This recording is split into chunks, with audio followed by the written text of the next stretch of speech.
Naam, hujambo na karibu mpenzi mtazamaji, ni kupasha yale ambayo yanaendelea au yanajiri sasa hivi katika mitandao ya kijamii, hasa katika nyanja ya kisiasa humu nchini.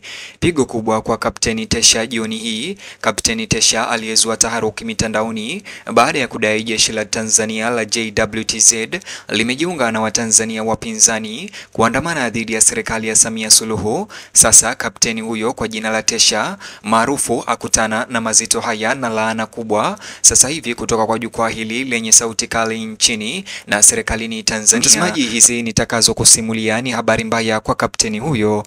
Bonyeza alama ya like kisha bonyeza neno subscribe na alama ya kengele kabla ni kutaarifu ripoti hizi kwa kina au kwa undani zaidi. Mnamo Oktoba tarehe 4 mwaka wa 2025, kanda za video mwanzo zinazosumbua zilianza kusambazwa kwenye mitandao mbalimbali ya kijamii nchini Tanzania. Video hizo zilionekana kuwaonyesha watu waliovalia sare za kijeshi, ama kumradhi, mtu mmoja ambaye aliweza kuvalia sare za kijeshi akijitambulisha kwa jina la Kapteni Tesha, akitoa wito kwa jeshi la ulinzi la wananchi wa Tanzania JWTZ kuchukua hatua za kisiasa kwa kuchukua kijeshi.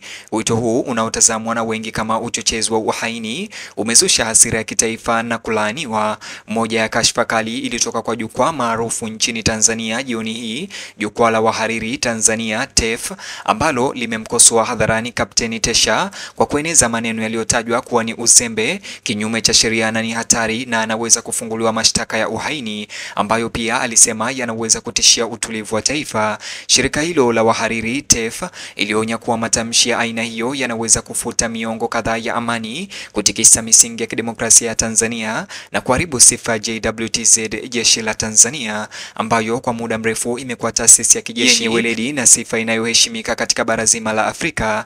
TEF, shirika hilo la wahariri, katika taarifa yake iliyosainiwa Oktoba tarehe 5 mwaka 2025 na mwenyekiti wake Deodatus Balile, ilionyesha kusikitishwa na maudhui ya uchochezi na athari kubwa za kauli hizo zinazotolewa na watu wanaodai kuwa sehemu ya jeshi. Jukwaa hilo lilipongeza JWTZ kwa kukanusha haraka na kuthibitisha kwa nguvu tena mamlaka yake ya kikatiba ya kutopendelea upande wowote wa kisiasa na kujitolea kwa mamlaka ya kiraia, na kuweza kuambia Watanzania ya kuwa kapteni huyo si JWTZ na wala si mwanajeshi wa kweli. Hata hivyo, TEF, shirika hilo la wahariri ama jukwaa hilo la wahariri nchini Tanzania, ilitumia muda huo kumkemea moja kwa moja Kapteni Tesha, ikimtaja mwenendo wake si tu kuwa wa kizembe bali pia ni kushambulia umoja wa Tanzania.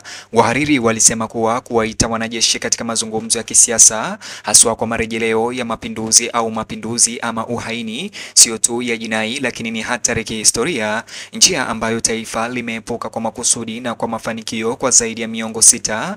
Jukwaa la wahariri TEF Tanzania liliweka wazi kwamba uimara wa kidemokrasia wa Tanzania haupaswi kamwe kuchukuliwa kwa jambo la kawaida. Walikumbusha umma kwamba tangu kurejeshwa kwa demokrasia ya vyama vingi mwaka wa 1992, nchi imekuwa na uchaguzi wa amani ambapo wananchi wanatumia haki zao kwenye sanduku la kura, si kwa vurugu au kulazimishwa kijeshi. Jukwaa hilo lilionya kwamba takwimu kama Kapteni Tesha, ambaye anatoa wito wa mabadiliko yasiyo ya kikatiba, ni maadui wa maendeleo ya kidemokrasia. Wahariri hao walitoa wito kwa taasisi za serikali kuchunguza historia ya Tesha, uhusiano wake halisi, na kama vitambulisho vyake vya kijeshi ni vya kweli au ni sehemu ya kampeni kubwa na hatari zaidi ya upotoshaji na askari feki. Ukosoaji wa TEF, shirika ama jukwaa hilo la wahariri, ulikuwa dhabiti na wazi, ukielezea mwenendo wa Tesha kama usaliti wa umoja wa kitaifa na uchochezi mbaya ambao haupaswi kupuuzwa. Katika maelezo yao marefu, wahariri walisisitiza mafunzo ya kina ya kihistoria ambayo Tanzania haipaswi kusahau. Nchi hii, walisema, ilinusurika majaribio ya uasi wa kijeshi katika miaka ya 1964 na 1969 na 1982, kila wakati ikiibuka kuwa na nguvu kupitia hekima ya uongozi na utashi wa pamoja wa watu. Shirika hilo la wahariri ilisema kuwa matukio haya yaliimarisha azimio la kitaifa la kutenganisha jeshi na maslahi ya kisiasa.